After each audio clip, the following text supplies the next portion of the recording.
আমি এখন যাচ্ছি আমার গুরুদেব শ্রী শ্রী অনুকূলচন্দ্র ঠাকুরের আশ্রমে, ঠাকুর বাড়িতে।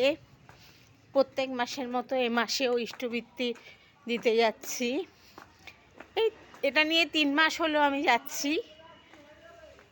আমার হাজব্যান্ডই যেত, আর মনে হয় যেতে পারবো না।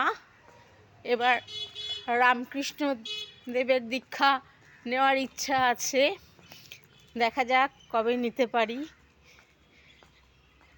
যেদিন বলবে, ডেট দেবে, সেদিন যেতে হবে। কেননা একটু দূর তো আমার বাড়ির থেকে, ঠিকমতো আমি ইষ্টবৃত্তি দিতে যেতে এখনো পর্যন্ত পারছি, এরপরে হয়তো পারবো না।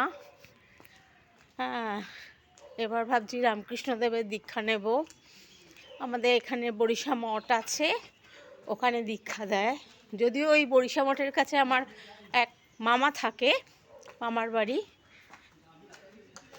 আমি এখনও মামার বাড়িতে বিয়ের পর যেয়ে উঠতে পারিনি। বিয়ের আগে গিয়েছিলাম মামার বাড়িতে।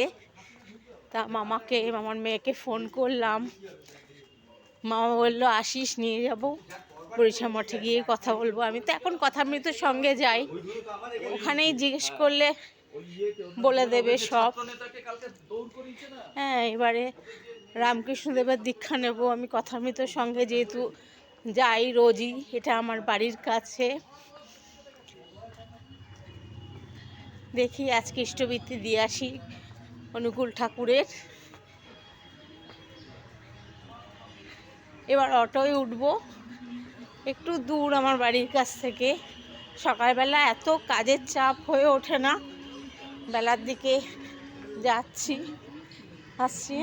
বাই।